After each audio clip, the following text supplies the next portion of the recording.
새해 복 많이 받으십시오. 2026년 병오년에 밝은 해가 떠올랐습니다. 부처님께서는 모든 것은 마음이 만든다고 하셨지만 큰 복이 들어오기 전에는 반드시 우리 몸과 주변에 특별한 신호가 나타나기 마련입니다. 혹시 오늘 아침 평소와 다른 기분을 느끼셨나요? 만약 제가 오늘 말씀드릴 이 세 가지 특징 중 하나라도 해당하신다면 올해 당신은 부처님의 가피로 재물과 명예가 쏟아지는 대운을 맞이하게 될 것입니다. 영상 끝까지 보시고 당신의 복을 꼭 확인하시기 바랍니다. 사랑하는 도반님들, 혹시 2026년 새해를 맞이하며 이런 생각을 해보신 적 있으신가요? 올해야말로 좋은 일이 생기지 않을까? 이번 해에는 우리 가족에게 복이 들어오지 않을까? 그런 간절한 마음으로 새해를 기다리셨을 겁니다. 하지만 한편으로는 불안하기도 하셨을 겁니다. 지난해도 그렇게 기대했지만 크게 달라진 게 없었고 오히려 어려움만 더 커진 것 같다는 생각이 드셨을 수도 있습니다. 병원비는 계속 나가고 자식들 걱정은 끝이 없고 노후 준비는 여전히 막막하기만 합니다. 이런 상황 속에서 대운이니 돈벼락이니 하는 말들이 그저 허황된 이야기처럼 느껴지실 수도 있습니다. 하지만 오늘 이 법문을 통해 부처님께서 이미 2500년 전에 말씀하신 진정한 대운의 비밀을 함께 나누고자 합니다. 사랑하는 도반님들, 부처님께서는 법화경과 금강경, 그리고 화엄경을 통해 복을 받는 사람들의 특징을 명확하게 말씀하셨습니다. 그것은 단순히 운이 좋아서도 아니고 누군가의 은총 때문도 아닙니다. 그것은 바로 우리 안에 있는 부처님의 성품, 불성이 깨어나는 징조입니다. 오늘 이 시간 2026년 대운이 터지는 사람들에게 나타나는 세 가지 명확한 징조를 함께 살펴보겠습니다. 이것은 단순한 미신이나 속설이 아닙니다. 부처님께서 직접 가르쳐 주신 업장이 소멸되고 선업이 무르익을 때 나타나는 분명한 신호입니다. 첫 번째 징조는 바로 얼굴에 자비로운 광택이 흐른다는 것입니다. 법구경에서 부처님께서는 이렇게 말씀하셨습니다. 마음이 맑아지면 얼굴이 밝아지고 얼굴이 밝아지면 복이 따라온다고 하셨습니다. 이것은 단순히 화장을 하거나 외모를 꾸미는 것과는 전혀 다른 차원입니다. 내면의 자비심이 깊어지면 그것이 자연스럽게 얼굴 표정으로 드러납니다. 눈빛이 부드러워지고 입가에 미소가 머물며 전체적으로 온화한 기운이 감돕니다. 주변 사람들이 요즘 얼굴이 좋아졌네요 라거나 편안해 보이세요 라는 말을 한다면 그것이 바로 대운의 첫 번째 징조입니다. 화엄경에서는 이를 더욱 명확하게 설명합니다. 일체유심조, 모든 것은 마음이 만들어낸다고 하셨습니다. 마음속에 자비와 연민이 가득하면 그 마음이 얼굴이라는 거울에 그대로 비칩니다. 반대로 마음속에 분노와 원망이 가득하면 아무리 웃으려 해도 얼굴에서 어두운 기운이 느껴집니다. 두 번째 징조는 주변이 정리되고 귀인이 나타난다는 것입니다. 법화경에서 부처님께서는 인연의 법칙에 대해 깊이 설명하셨습니다. 우리 삶에 나타나는 모든 사람은 우연이 아니라 과거의 업에 따른 필연적인 만남입니다. 업장이 소멸되기 시작하면 가장 먼저 나타나는 현상이 바로 주변 환경의 변화입니다. 오랫동안 미뤄뒀던 집을 정리하고 싶어지고 필요 없는 물건들을 버리게 됩니다. 오래된 인간관계 중에서 나에게 독이 되는 관계들이 자연스럽게 정리됩니다.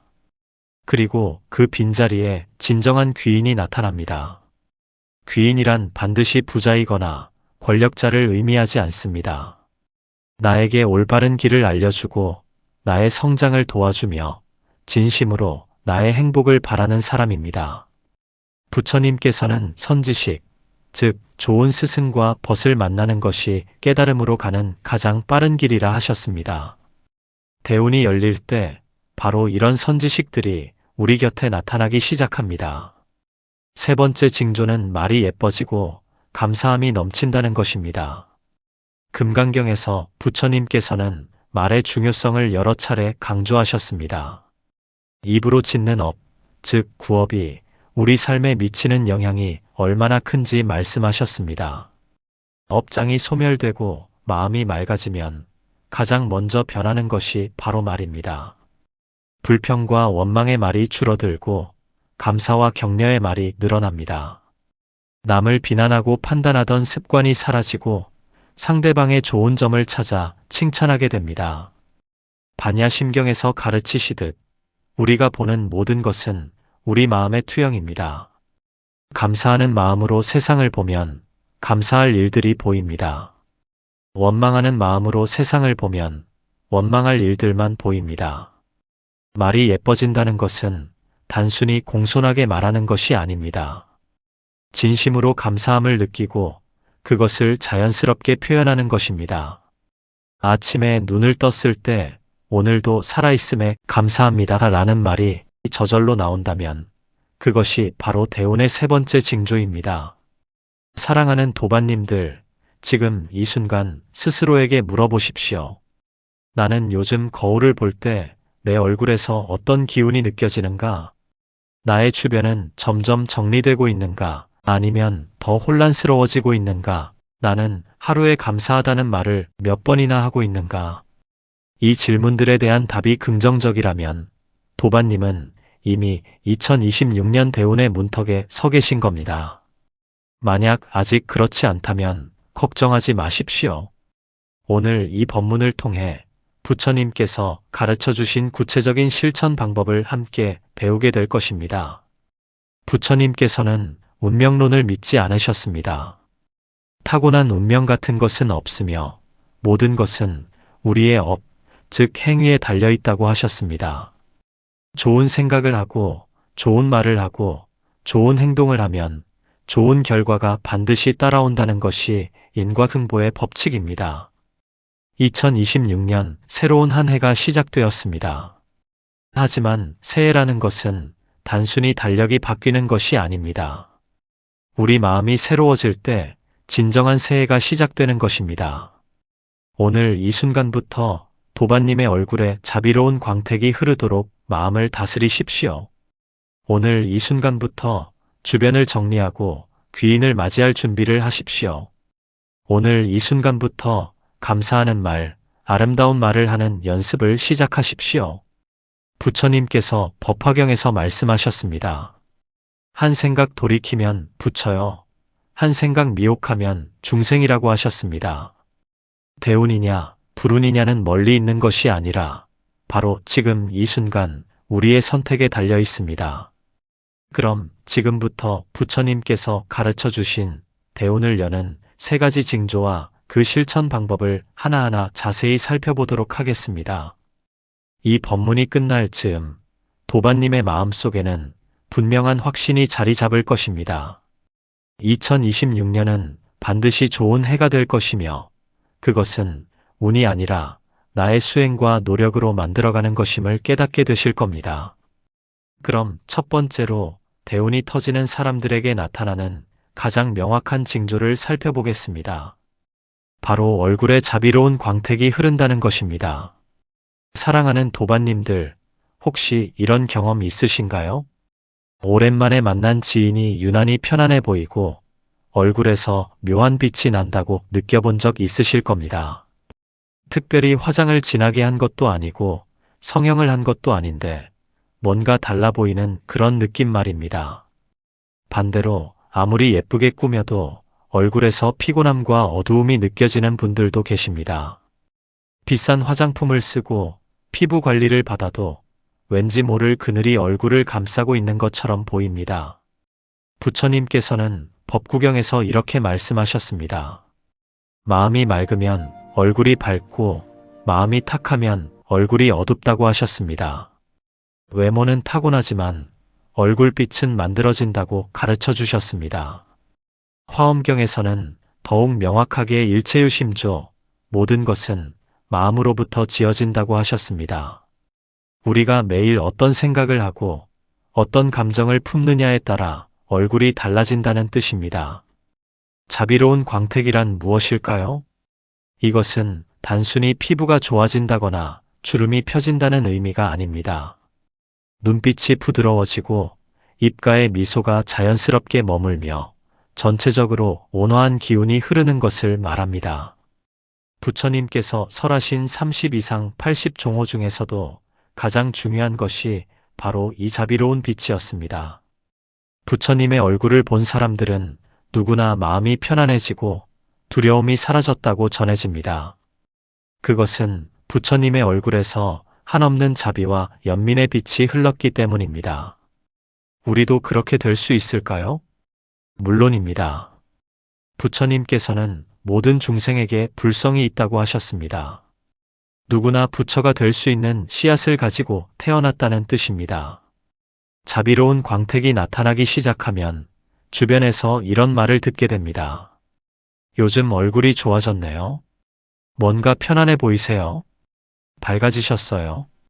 이런 말들이 들린다면 그것은 단순한 인사치레가 아닙니다. 도반님의 내면에서 업장이 소멸되고 선업이 무르익기 시작했다는 신호입니다. 법구경 183개송에서 부처님께서는 이렇게 말씀하셨습니다. 악을 짓지 말고 선을 행하며 자기 마음을 깨끗이 하라. 이것이 모든 부처님의 가르침이라고 하셨습니다. 악을 짓지 않고 선을 행하는 사람의 얼굴에는 자연스럽게 밝은 기운이 감돕니다. 특히 자비심을 키우는 것이 중요합니다. 자비심이란 남의 고통을 함께 아파하고 남의 기쁨을 함께 기뻐하는 마음입니다. 이 마음이 깊어질수록 얼굴 표정이 부드러워지고 눈빛이 온화해집니다. 마치 봄날 따스한 햇살이 얼음을 녹이듯 자비심은 우리 얼굴에 굳어있던 긴장과 경직을 녹여줍니다. 오랫동안 분노와 원망으로 찌푸려져 있던 이마가 펴지고 불안과 걱정으로 굳어있던 입가에 미소가 머뭅니다. 그렇다면 구체적으로 어떻게 해야 자비로운 광택을 얻을 수 있을까요? 첫 번째 실천 방법은 자비 명상입니다. 매일 아침 일어나서 또는 잠들기 전에 5분만 투자하십시오. 편안하게 앉아서 눈을 감고 이렇게 되뇌이십시오. 모든 중생이 행복하기를 바랍니다. 모든 중생이 고통에서 벗어나기를 바랍니다. 나를 힘들게 하는 사람도 행복하기를 바랍니다. 나를 미워하는 사람도 평안하기를 바랍니다. 처음에는 진심이 담기지 않을 수 있습니다. 특히 나를 힘들게 한 사람의 행복을 바란다는 것이 쉽지 않을 겁니다. 하지만 매일 반복하다 보면 어느 순간 진심이 담기기 시작합니다. 이것이 바로 업장 소멸의 시작입니다. 내 마음속에 쌓여있던 원망과 미움이 조금씩 녹아내리면서 얼굴 표정이 달라지기 시작합니다. 두 번째 실천 방법은 거울 수행입니다. 매일 아침 세수를 하고 거울을 볼 때 자신의 얼굴을 유심히 관찰하십시오. 이때 중요한 것은 비판하지 않는 것입니다. 주름이 늘었네, 피부가 나빠졌네, 이런 생각을 하지 마십시오. 대신 이렇게 말해 보십시오. 오늘도 고생했어. 고마워. 오늘 하루도 잘 견뎌줘서 고마워. 자기 자신에게 자비를 베푸는 것이 다른 사람에게 자비를 베푸는 것의 시작입니다. 나 자신을 미워하고 원망하면서 다른 사람을 사랑하고 배려할 수는 없습니다. 거울을 보면서 미소를 지어 보십시오. 처음에는 어색하고 억지스러울 수 있습니다. 하지만 매일 반복하다 보면 그 미소가 점점 자연스러워집니다. 부처님께서는 미소를 짓는 것만으로도 공덕을 쌓는다고 하셨습니다. 미소는 자신의 마음을 밝게 할 뿐만 아니라 주변 사람들에게도 기쁨을 줍니다. 세 번째 실천 방법은 분노와 짜증을 다스리는 것입니다. 우리 얼굴을 가장 빠르게 어둡게 만드는 감정이 바로 분노입니다. 화가 날 때마다 얼굴 근육이 경직되고 그것이 반복되면 얼굴에 깊은 주름과 어두운 기운으로 남습니다. 부처님께서는 법구경에서 이렇게 말씀하셨습니다. 분노는 나 자신을 태우는 불이라고 하셨습니다. 남을 미워하고 화를 낸다고 해서 상대방이 고통받는 것이 아니라 결국 내가 고통받는다는 뜻입니다. 화가 날 때는 즉시 반응하지 말고 심호흡을 3번 하십시오. 들이마시고 내쉬면서 이 또한 지나갈 것이다라고 되뇌이십시오. 그러면 화의 강도가 조금씩 약해집니다. 그리고 화가 난 이유를 차분히 살펴보십시오. 대부분의 경우 화는 나의 기대가 충족되지 않았을 때 생깁니다. 내가 원하는 대로 되지 않을 때, 남이 내 뜻대로 움직여주지 않을 때 화가 납니다. 하지만 부처님께서 가르쳐 주셨듯이 세상 모든 것은 무상합니다. 변하지 않는 것은 없고 내 뜻대로 되는 것도 없습니다. 이것을 받아들이면 화낼 일이 크게 줄어듭니다. 4번째 실천 방법은 좋은 생각으로 마음을 채우는 것입니다. 우리 마음은 빈 공간이 없습니다. 좋은 생각으로 채우지 않으면 나쁜 생각이 자동으로 들어옵니다. 아침에 일어나자마자 오늘도 감사합니다라고 말하십시오. 밥을 먹을 때 이 음식을 만들어주신 모든 분들께 감사합니다라고 생각하십시오. 길을 걸을 때 건강하게 걸을 수 있음에 감사합니다라고 되뇌이십시오. 이런 감사의 생각들이 쌓이면 마음이 점점 밝아집니다. 밝은 마음은 밝은 얼굴을 만듭니다. 화엄경에서 부처님께서는 삼기유심조 3가지 세계가 모두 마음에서 만들어진다고 하셨습니다. 천상도 마음이 만들고 지옥도 마음이 만든다는 뜻입니다. 우리 얼굴 또한 마찬가지입니다. 천사 같은 얼굴도 마음이 만들고 귀신 같은 얼굴도 마음이 만듭니다. 매일 어떤 생각을 하고 어떤 감정을 품느냐에 따라 얼굴이 달라집니다. 사랑하는 도반님들, 오늘부터 거울을 볼 때마다 자신의 얼굴에서 자비로운 광택이 흐르는지 확인해 보십시오. 아직 그렇지 않다면 오늘부터 자비 명상을 시작하십시오. 하루 5분이면 충분합니다. 부처님께서 약속하셨습니다. 선업을 쌓으면 반드시 좋은 과보가 온다고 하셨습니다. 자비심을 키우는 것보다 더 큰 선업은 없습니다. 자비로운 광택이 얼굴에 흐르기 시작하면 그것은 대운의 첫 번째 문이 열렸다는 신호입니다. 사람들이 도반님을 보며 편안함을 느끼고 자연스럽게 도반님 곁으로 모여듭니다. 좋은 사람들이 모이면 좋은 일들도 따라옵니다. 이것이 부처님께서 가르쳐 주신 인과응보의 법칙입니다. 자비로운 얼굴은 자비로운 인연을 불러들이고 자비로운 인연은 자비로운 결과를 가져옵니다. 그럼 이제 2번째 징조로 넘어가 보겠습니다. 첫 번째 징조인 자비로운 광택과 깊은 연관이 있는 매우 중요한 신호입니다. 2번째로 살펴볼 대운의 징조는 주변이 정리되고 귀인이 나타난다는 것입니다. 사랑하는 도반님들, 혹시 이런 경험 있으신가요? 집안이 어질러져 있고 쓸데없는 물건들이 가득한데도 정리할 엄두가 나지 않는 그런 때 말입니다.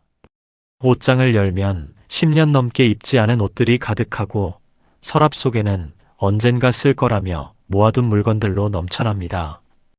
또한 인간관계도 마찬가지입니다. 만날 때마다 기운이 빠지는 사람, 부정적인 말만 늘어놓는 사람, 나를 이용만 하려는 사람들과의 관계를 끊지 못하고 질질 끌고 갑니다. 왜냐하면 정이 있고 미안하고 외로울까봐 두렵기 때문입니다. 하지만 부처님께서는 법화경에서 매우 중요한 가르침을 주셨습니다. 새로운 것이 들어오려면 먼저 오래된 것을 비워내야 한다고 하셨습니다. 마치 컵에 물이 가득 차 있으면 새로운 물을 담을 수 없듯이 우리 삶도 마찬가지입니다. 법화경 방편품에서 부처님께서는 인연의 법칙을 설명하셨습니다. 우리 삶에 나타나는 모든 사람과 사건은 우연이 아니라 과거의 업에 따른 필연적인 만남이라고 하셨습니다. 좋은 인연도 엇보이고 나쁜 인연도 엇보입니다. 업장이 소멸되기 시작하면 가장 먼저 나타나는 현상이 바로 주변 환경의 변화입니다.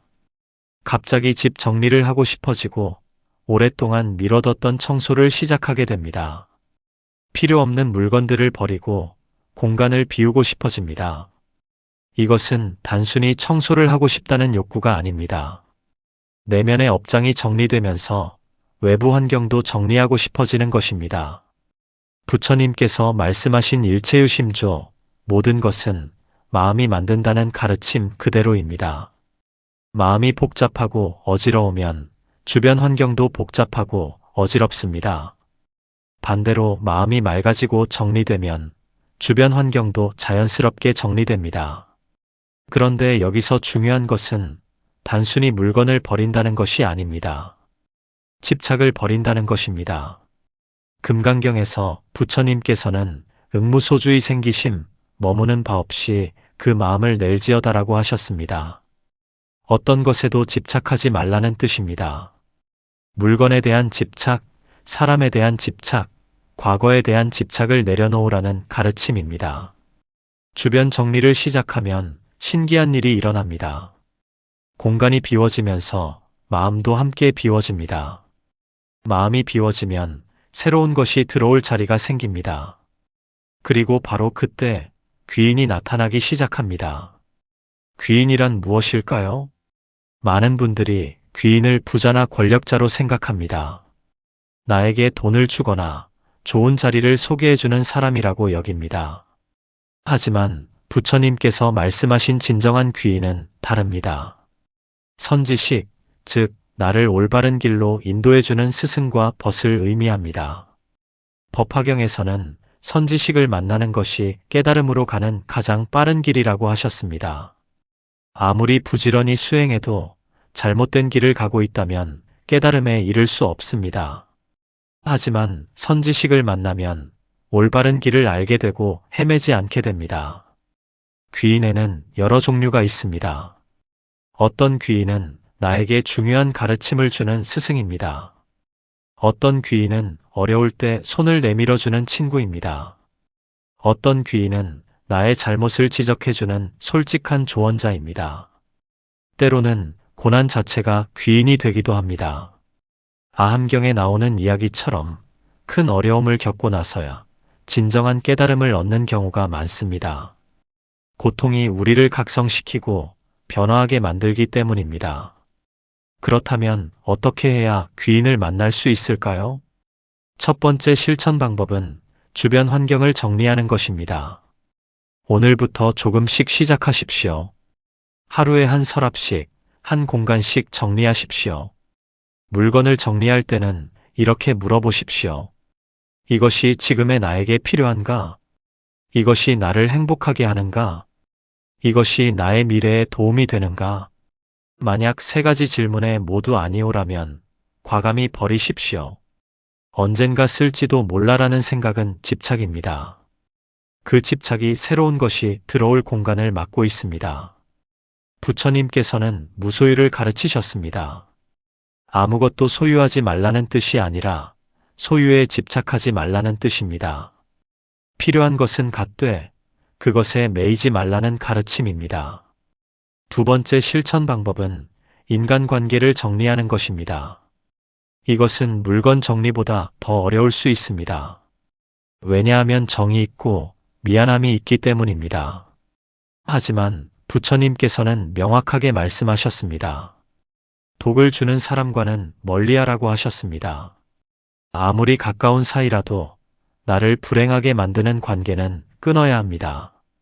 만날 때마다 불평과 원망만 늘어놓는 사람, 나를 이용하려고만 하는 사람, 나의 성장을 방해하는 사람들과는 거리를 두어야 합니다. 이것은 냉정함이 아니라 지혜입니다. 법화경에서 부처님께서는 악우를 멀리하고 선우를 가까이 하라고 하셨습니다. 나쁜 친구는 나를 지옥으로 끌고 가고 좋은 친구는 나를 천상으로 이끈다고 하셨습니다. 인간관계를 정리한다는 것은 미워하거나 원망한다는 뜻이 아닙니다. 다만 적절한 거리를 유지한다는 뜻입니다. 멀리서 그들의 행복을 빌어주되 내 삶에 깊이 개입시키지 않는 것입니다. 세 번째 실천 방법은 귀인을 맞이할 준비를 하는 것입니다. 주변을 정리하고 나면 빈 공간이 생깁니다. 그 공간에 귀인이 들어올 수 있도록 준비해야 합니다. 어떻게 준비할까요? 먼저 마음을 열어야 합니다. 새로운 사람을 만나는 것을 두려워하지 마십시오. 과거에 배신당한 경험 때문에 사람들을 믿지 못한다면 귀인도 들어올 수 없습니다. 부처님께서는 믿음의 중요성을 여러 차례 강조하셨습니다. 신심이 없으면 아무것도 이루어지지 않는다고 하셨습니다. 사람을 믿고 인연을 믿고 부처님의 가르침을 믿어야 합니다. 다음으로 겸손해야 합니다. 교만한 사람에게는 귀인이 가르침을 주지 않습니다. 자신이 이미 다 안다고 생각하는 사람은 배울 수 없습니다. 법화경에서 부처님께서는 항상 배우는 자세를 가지라고 하셨습니다. 아무리 많이 알아도 더 배울 것이 있다고 생각하는 겸손함이 필요합니다. 또한 감사하는 마음을 가져야 합니다. 작은 도움에도 진심으로 감사하는 사람에게 더 큰 도움이 찾아옵니다. 당연하게 여기고 고마워할 줄 모르는 사람에게는 귀인도 떠나갑니다. 네 번째 실천 방법은 먼저 귀인이 되는 것입니다. 귀인을 만나고 싶다면 먼저 내가 누군가의 귀인이 되어야 합니다. 이것이 부처님께서 가르쳐 주신 인과응보의 법칙입니다. 내가 남을 도우면 남도 나를 돕습니다. 내가 남에게 진심을 주면 남도 나에게 진심을 줍니다. 내가 먼저 선한 인연을 맺으면 선한 인연이 나에게로 돌아옵니다. 작은 것부터 시작하십시오.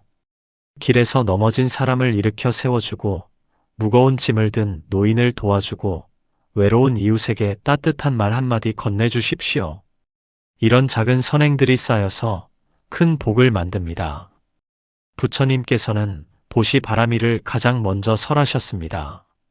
보시는 단순히 돈을 주는 것이 아닙니다. 미소도 보시오, 친절한 말도 보시오, 시간과 노력을 나누는 것도 보시입니다. 사랑하는 도반님들, 오늘부터 주변을 정리하기 시작하십시오. 먼저 눈에 보이는 공간부터 정리하십시오. 그러면 마음도 함께 정리될 것입니다. 그리고 인간관계도 지혜롭게 정리하십시오. 나에게 독이 되는 관계는 과감히 거리를 두고 나를 성장시키는 관계에 더 집중하십시오. 주변이 정리되고 마음이 비워지면 반드시 귀인이 나타납니다. 그것은 부처님께서 약속하신 인과응보의 법칙입니다. 선업을 쌓으면 반드시 선과가 찾아옵니다. 귀인은 때로는 예상치 못한 곳에서 예상치 못한 모습으로 나타납니다. 그러니 항상 깨어 있으십시오. 마음의 눈을 뜨고 주변을 살피십시오. 지금 이 순간 도반님 곁에 이미 귀인이 있을 수도 있습니다. 다만 도반님의 마음이 복잡하고 어지러워서 그것을 알아채지 못하고 있을 뿐입니다. 주변을 정리하고 마음을 비우십시오. 그러면 귀인이 보이기 시작할 것입니다. 이것이 대운의 두 번째 문이 열리는 순간입니다. 그럼 이제 세 번째 징조로 넘어가겠습니다.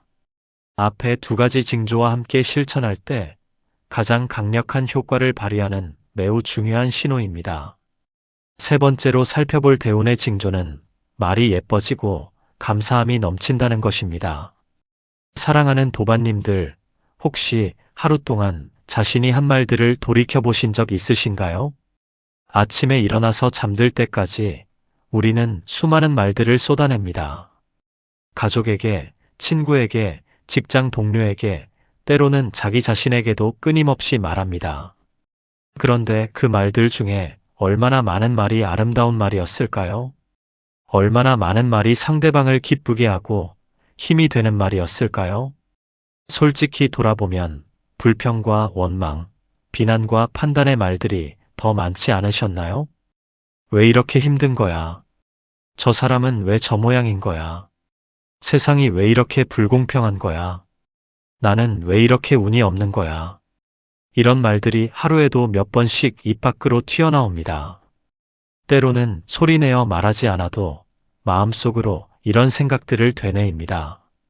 부처님께서는 금강경에서 말의 중요성을 여러 차례 강조하셨습니다. 입으로 짓는 업, 즉 구업이 우리 삶에 미치는 영향이 얼마나 큰지 명확하게 가르쳐 주셨습니다. 부처님께서는 이렇게 말씀하셨습니다. 말은 씨앗과 같아서 뿌린 대로 거둔다고 하셨습니다. 좋은 말을 하면 좋은 결과가 오고 나쁜 말을 하면 나쁜 결과가 온다는 인과응보의 법칙입니다. 법구경에서도 부처님께서는 이렇게 가르치셨습니다. 천마디 쓸데없는 말보다 한마디 평화를 주는 말이 낫다고 하셨습니다. 말의 양이 중요한 것이 아니라 말의 질이 중요하다는 뜻입니다. 업장이 소멸되기 시작하면 가장 먼저 변화가 나타나는 것이 바로 말입니다. 불평과 원망의 말이 줄어들고 감사와 격려의 말이 늘어납니다. 남을 비난하고 판단하던 습관이 사라지고 상대방의 좋은 점을 찾아 칭찬하게 됩니다. 왜 이런 변화가 일어날까요? 반야심경에서 부처님께서 가르쳐 주신 대로 우리가 보는 모든 것은 우리 마음의 투영이기 때문입니다.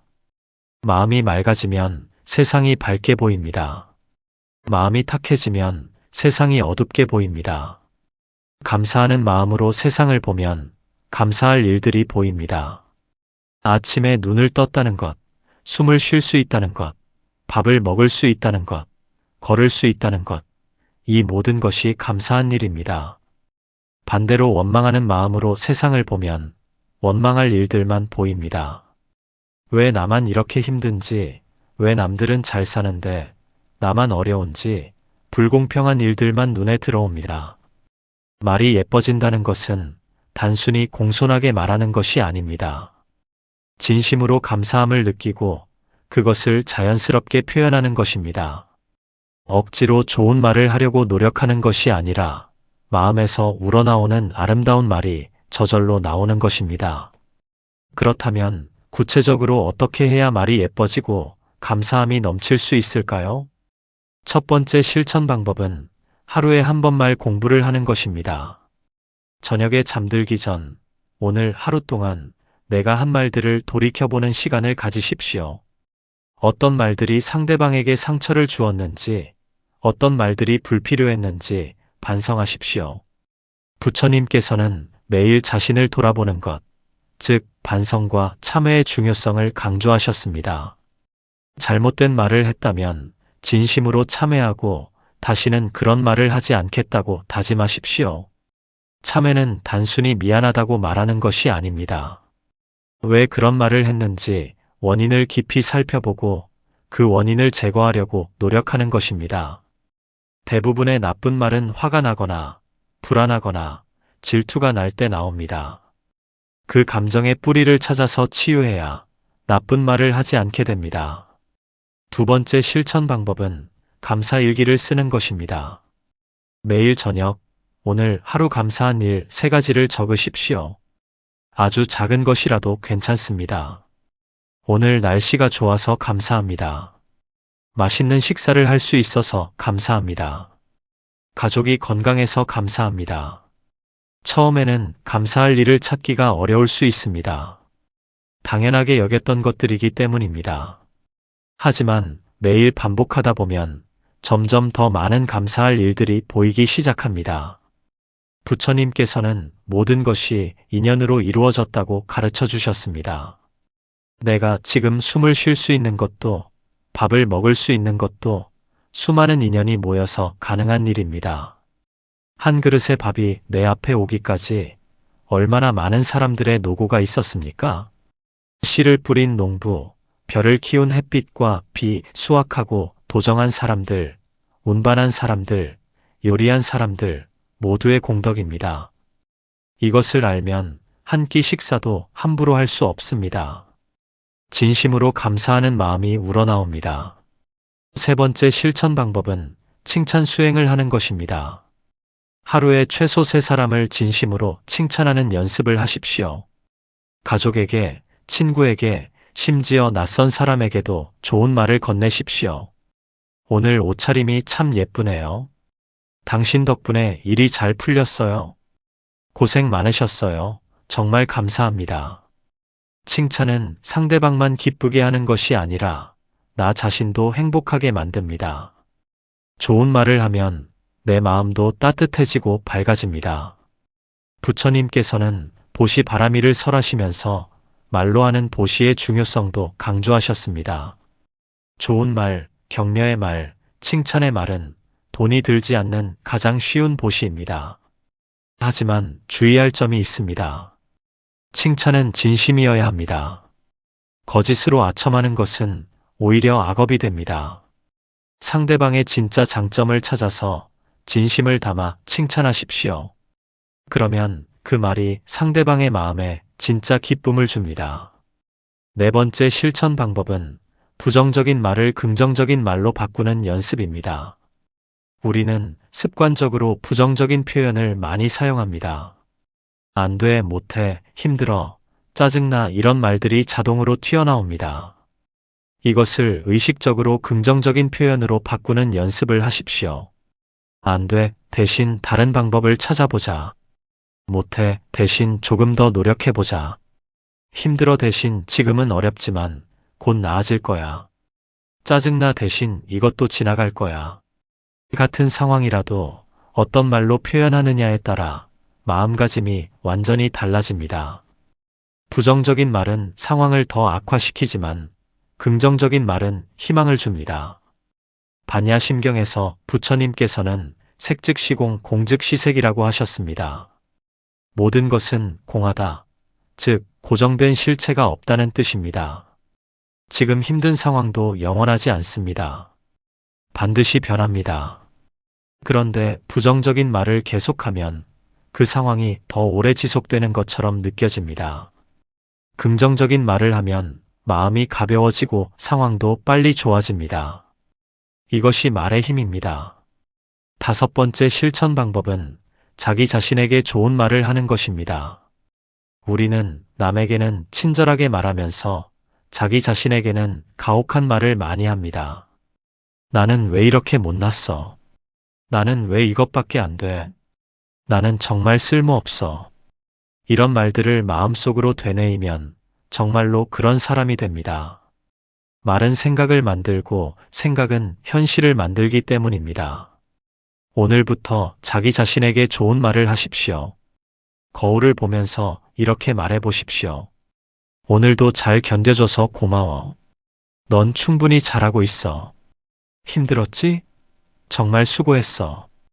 처음에는 어색하고 이상하게 느껴질 수 있습니다. 하지만 매일 반복하다 보면 진심이 담기기 시작합니다. 부처님께서는 자비심을 가르치시면서 자기 자신에 대한 자비도 중요하다고 하셨습니다. 나 자신을 사랑하지 못하면서 남을 진정으로 사랑할 수 없습니다.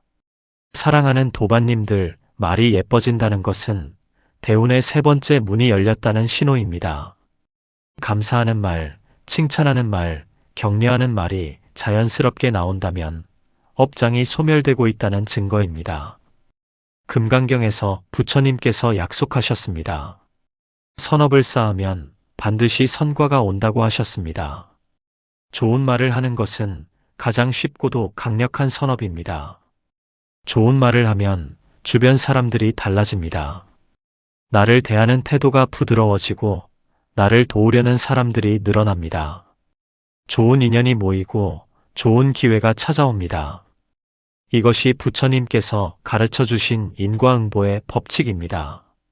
말은 씨앗입니다. 좋은 말이라는 씨앗을 뿌리면 복이라는 열매를 거두게 됩니다. 오늘부터 말 공부를 시작하십시오. 하루에 한 번 자신의 말을 돌아보고 감사일기를 쓰고 칭찬 수행을 하십시오. 부정적인 말을 긍정적인 말로 바꾸고 자기 자신에게도 좋은 말을 하십시오. 그러면 3개월, 6개월, 1년이 지날 때쯤 도반님의 삶이 완전히 달라져 있을 것입니다. 말이 바뀌면 생각이 바뀌고 생각이 바뀌면 행동이 바뀌고 행동이 바뀌면 운명이 바뀝니다. 이것이 부처님께서 가르쳐 주신 삶의 변화 법칙입니다. 지금 이 순간부터 실천하십시오. 그럼 이제 네 번째 징조로 넘어가겠습니다. 앞에 세 가지 징조를 더욱 깊이 있게 만들어주는 진정한 대운의 핵심 원리입니다. 네 번째로 살펴볼 대운의 징조는 고통을 회피하지 않고 감사로 받아들이기 시작한다는 것입니다. 사랑하는 도반님들, 이 말이 처음에는 이해하기 어려우실 수 있습니다. 고통스러운 일을 어떻게 감사로 받아들일 수 있단 말인가요?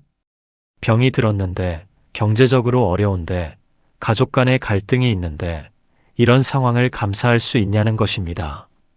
하지만 부처님께서는 아함경과 자타카 이야기들을 통해 매우 중요한 진리를 가르쳐 주셨습니다. 고통은 피할 수 없는 것이지만 그 고통을 어떻게 받아들이느냐에 따라 그것이 독이 될 수도 약이 될 수도 있다고 하셨습니다.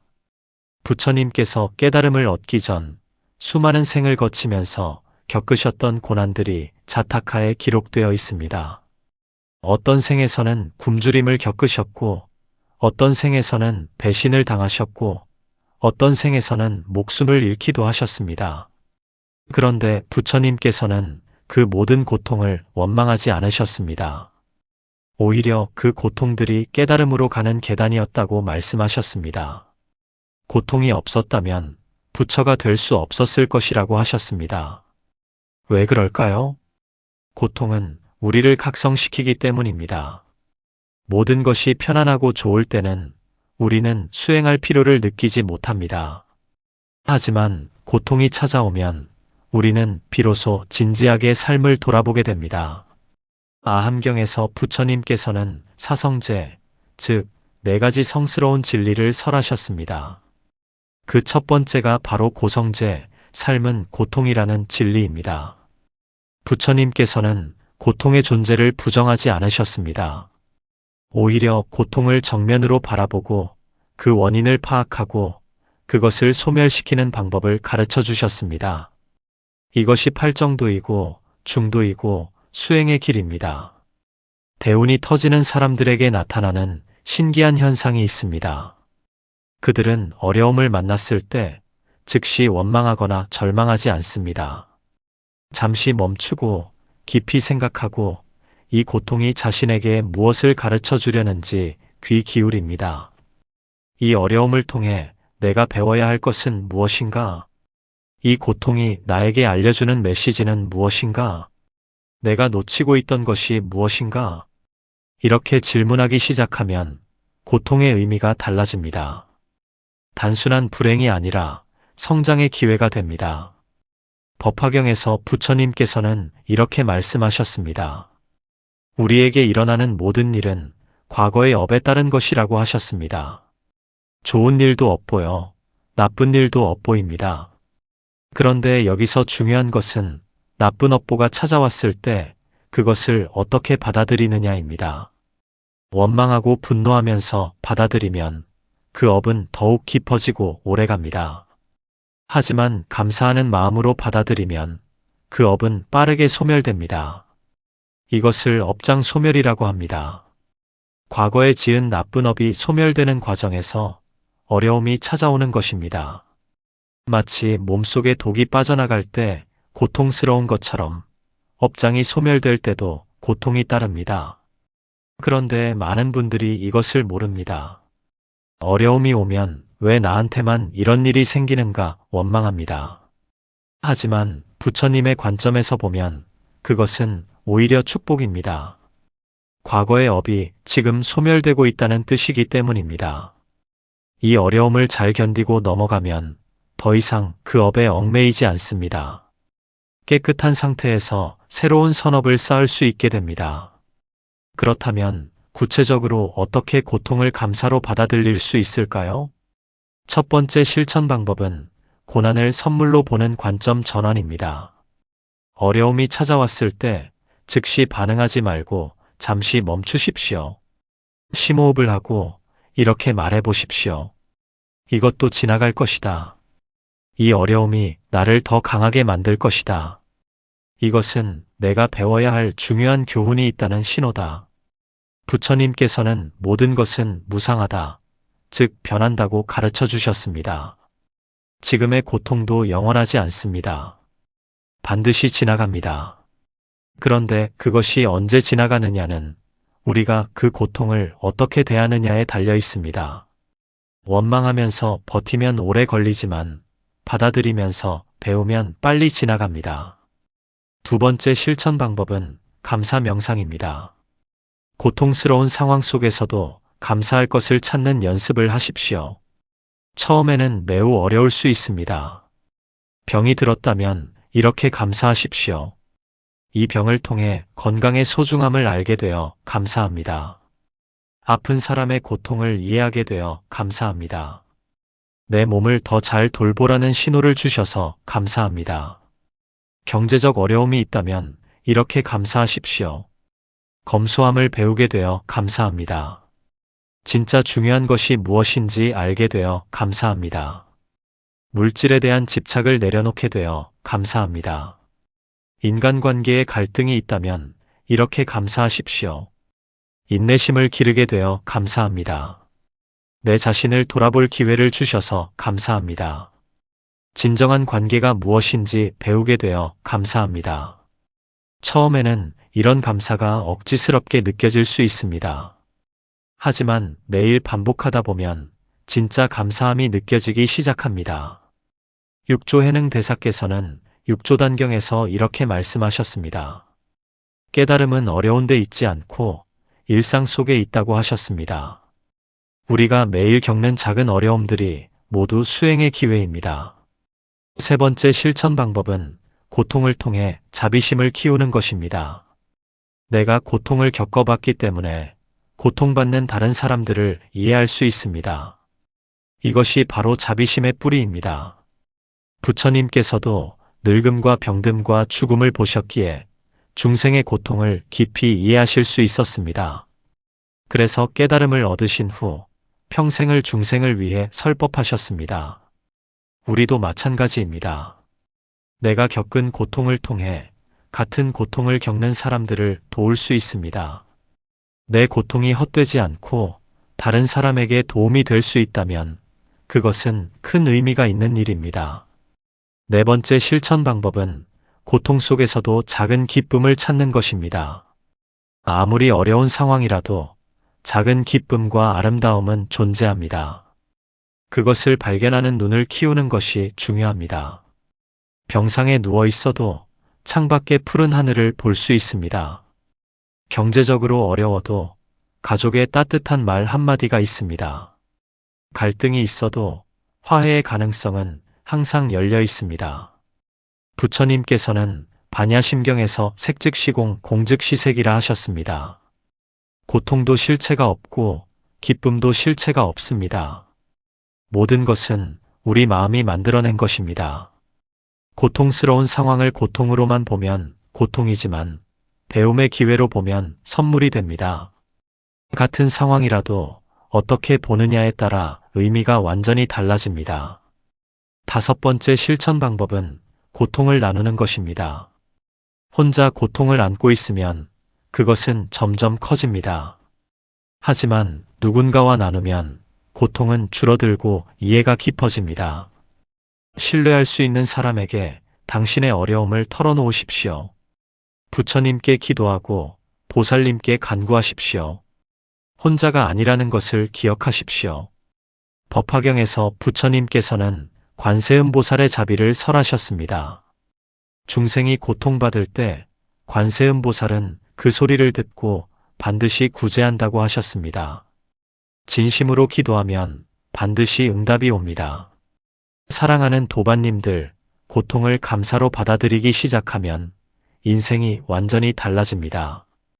더 이상 피해자가 아니라 수행자가 됩니다. 더 이상 운명에 끌려가는 것이 아니라 운명을 만들어가는 주인이 됩니다. 부처님께서는 우리 모두가 부처가 될 수 있다고 하셨습니다. 그 길은 고통을 회피하는 것이 아니라 고통을 정면으로 마주하고 그것을 지혜로 바꾸는 것입니다. 지금 어려움을 겪고 계신다면 그것은 대운이 터지기 직전의 신호일 수 있습니다. 업장이 소멸되는 과정에서 일시적으로 고통이 나타나는 것입니다. 이것을 잘 견디고 넘어가면 곧 밝은 날이 올 것입니다. 고통을 감사로 받아들이는 연습을 시작하십시오. 그것이 대운의 네 번째 문을 여는 열쇠입니다. 그럼 이제 마지막 다섯 번째 징조로 넘어가겠습니다. 앞에 네 가지 징조를 완성시키고 진정한 대운을 불러오는 가장 강력한 실천법입니다. 다섯 번째로 살펴볼 대운의 마지막 징조는 베품과 보시가 자연스럽게 흘러나온다는 것입니다. 사랑하는 도반님들, 많은 분들이 이렇게 생각하십니다. 내가 풍족해지면 그때 베풀겠다고 말입니다. 돈이 많이 생기면, 여유가 생기면 그때 가난한 사람을 돕겠다고 합니다. 하지만 부처님께서는 정반대로 가르쳐 주셨습니다. 먼저 베풀어야 풍족해진다고 하셨습니다. 보시가 먼저이고 복이 나중이라는 것이 인과응보의 법칙입니다. 부처님께서는 육바라밀, 즉 6가지 완전한 수행 중에서도 보시, 바라밀을 가장 먼저 설하셨습니다.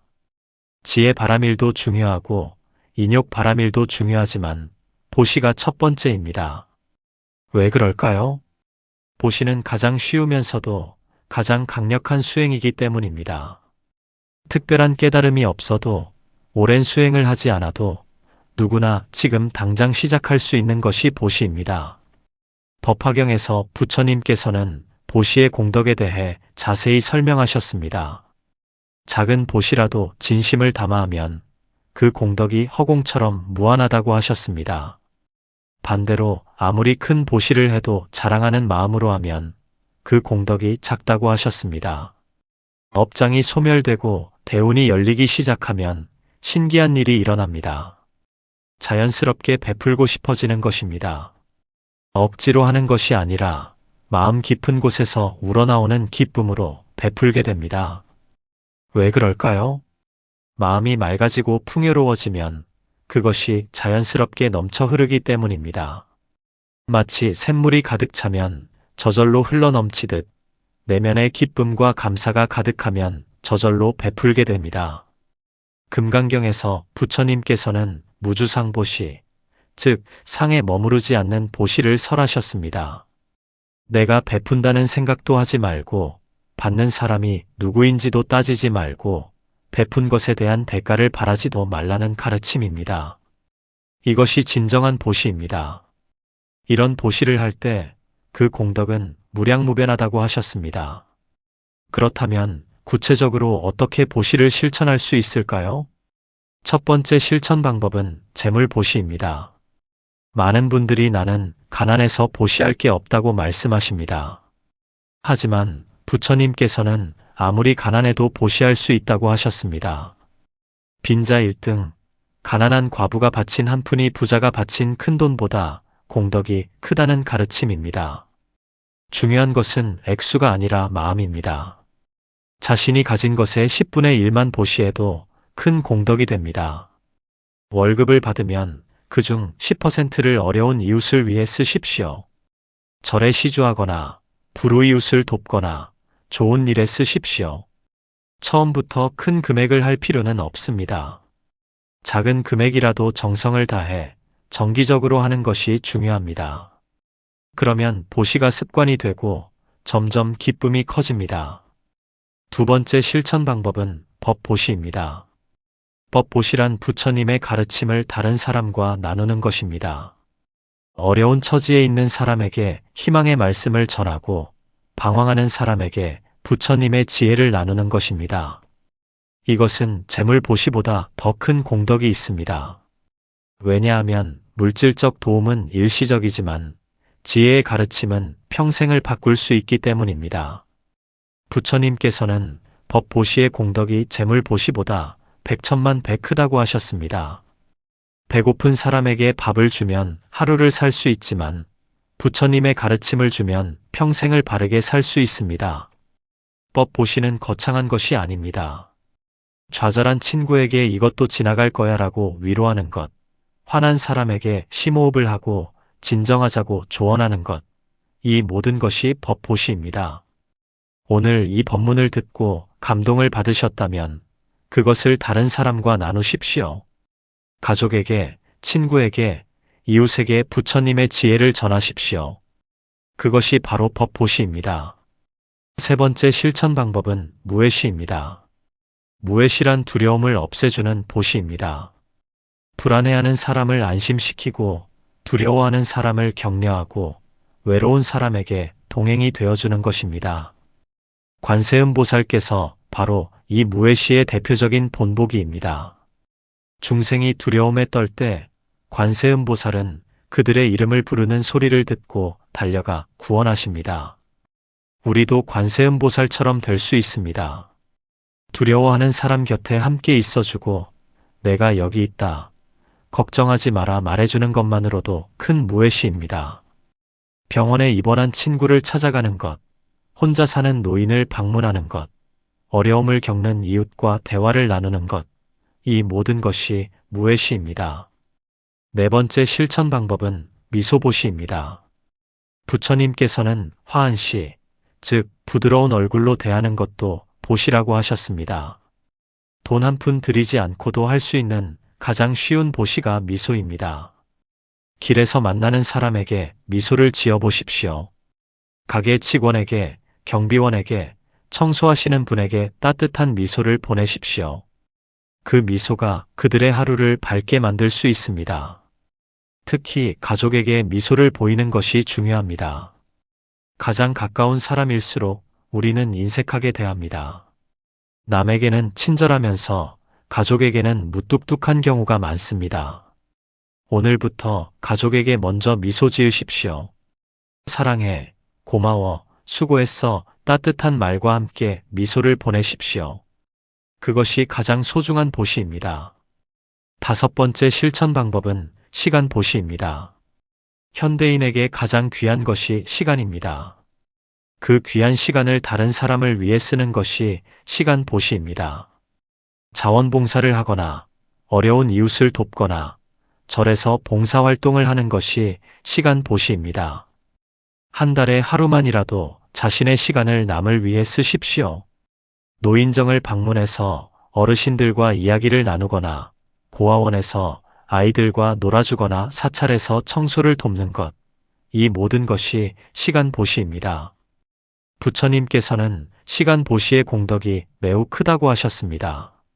왜냐하면 시간은 돌이킬 수 없고 다시 얻을 수 없는 가장 귀한 것이기 때문입니다. 여섯 번째 실천 방법은 지식 보시입니다. 자신이 가진 기술이나 지식을 다른 사람과 나누는 것입니다. 요리를 잘하면 요리를 가르쳐주고 컴퓨터를 잘 다루면 어르신들에게 사용법을 알려주는 것입니다. 자신이 가진 재능을 혼자만 쓰지 말고 다른 사람과 나누십시오. 그러면 그 재능이 더욱 커지고 발전합니다. 부처님께서는 나눔의 법칙을 가르쳐 주셨습니다. 나누면 나눌수록 더 풍요로워진다는 진리입니다. 마치 촛불이 다른 촛불을 밝혀도 자신의 빛이 줄어들지 않듯이 지식도 나눌수록 더 깊어집니다. 사랑하는 도반님들, 보시를 시작하면 놀라운 일이 일어납니다. 베풀기 시작하면 받기 시작합니다. 이것이 부처님께서 가르쳐 주신 인과응보의 법칙입니다. 법화경에서 부처님께서는 이렇게 약속하셨습니다. 보시한 만큼 복이 돌아온다고 하셨습니다. 10배, 100배, 1000배로 돌아온다고 하셨습니다. 이것은 미신이 아니라 우주의 법칙입니다. 씨앗을 뿌리면 열매가 맺히듯이 보시라는 씨앗을 뿌리면 복이라는 열매가 맺힙니다. 그런데 여기서 중요한 것은 대가를 바라지 않는 것입니다. 내가 이만큼 베풀었으니 이만큼 받아야지 계산하면 그것은 장사이지 보시가 아닙니다. 진정한 보시는 아무것도 바라지 않고 그저 기쁜 마음으로 베푸는 것입니다. 그런데 신기하게도 바라지 않을 때 더 많이 받게 됩니다. 자, 사랑하는 도반님들, 지금까지 2026년 대운이 터지는 사람들에게 나타나는 5가지 징조를 함께 살펴보았습니다. 이제 정리하면서 마무리하도록 하겠습니다. 첫 번째 징조는 얼굴에 자비로운 광택이 흐른다는 것입니다. 마음이 맑아지면 얼굴이 밝아집니다. 자비 명상을 하고 거울 수행을 하고 분노를 다스리고 좋은 생각으로 마음을 채우십시오. 그러면 자연스럽게 얼굴에서 온화한 빛이 흐르기 시작합니다. 두 번째 징조는 주변이 정리되고 귀인이 나타난다는 것입니다. 업장이 소멸되면 환경이 정리됩니다. 필요 없는 물건을 버리고 독이 되는 관계를 정리하고 귀인을 맞이할 준비를 하십시오. 먼저 내가 누군가의 귀인이 되십시오. 그러면 반드시 귀인이 나타납니다. 세 번째 징조는 말이 예뻐지고 감사함이 넘친다는 것입니다. 말은 씨앗과 같아서 뿌린 대로 거둡니다. 말 공부를 하고 감사일기를 쓰고 칭찬 수행을 하십시오. 부정적인 말을 긍정적인 말로 바꾸고 자기 자신에게도 좋은 말을 하십시오. 네 번째 징조는 고통을 회피하지 않고 감사로 받아들인다는 것입니다. 고통은 업장 소멸의 과정입니다. 고난을 선물로 보고 감사 명상을 하고 고통을 통해 자비심을 키우십시오.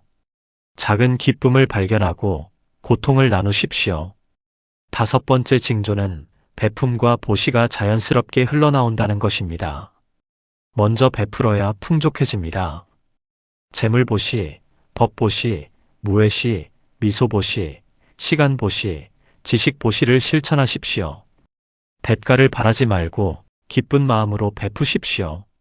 사랑하는 도반님들, 이 5가지 징조는 따로 떨어져 있는 것이 아닙니다.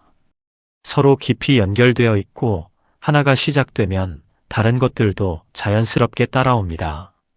자비로운 광택이 흐르면 귀인이 모여들고 귀인이 모여들면 말이 예뻐지고 말이 예뻐지면 고통을 받아들일 수 있고 고통을 받아들이면 베풀 수 있게 됩니다. 그리고 베풀기 시작하면 다시 얼굴이 더욱 밝아지고 더 좋은 귀인들이 모여들고 더 아름다운 말들이 나오고 더 깊은 감사함을 느끼게 됩니다. 이것이 선순환입니다. 부처님께서 가르쳐 주신 복의 선순환입니다. 2026년 새해가 시작되었습니다. 하지만 진정한 새해는 달력이 바뀌는 것이 아니라 우리 마음이 새로워질 때 시작됩니다. 오늘 이 법문을 들으신 도반님들은 이미 대운의 문턱에 서 계십니다. 왜냐하면 부처님의 가르침을 듣고 실천하려는 마음이 있기 때문입니다. 지금 당장 완벽할 필요는 없습니다. 조금씩 하나씩 실천하기 시작하면 됩니다. 오늘은 자비 명상 5분, 내일은 감사일기 한 줄, 모레는 작은 보시 하나, 이렇게 시작하십시오. 부처님께서는 천리길도 한 걸음부터라고 하셨습니다. 작은 실천들이 모여서 큰 변화를 만듭니다. 하루하루 선업을 쌓다 보면 어느새 대운이 찾아와 있을 것입니다. 그리고 기억하십시오. 대운이란 갑자기 하늘에서 떨어지는 횡재가 아닙니다. 우리가 매일매일 쌓은 선업이 무르익어 나타나는 필연적인 결과입니다. 부처님께서 약속하셨습니다. 인과응보는 거짓이 없다고 하셨습니다. 선업을 쌓으면 반드시 선과가 오고 악업을 쌓으면 반드시 악과가 온다고 하셨습니다. 오늘부터 지금 이 순간부터 선업을 쌓기 시작하십시오. 미소 짓고 감사하고 베풀고 좋은 말을 하고 자비로운 마음을 키우십시오. 그러면 3개월 후, 6개월 후, 1년 후 도반님의 삶이 완전히 달라져 있을 것입니다. 주변 사람들이 요즘 달라졌네요. 뭔가 좋은 일 있으세요? 라고 물을 것입니다. 그때 도반님은 미소 지으며 대답하십시오. 부처님의 가르침을 실천하고 있어요. 라고 말입니다. 사랑하는 도반님들, 2026년은 도반님의 해가 될 것입니다.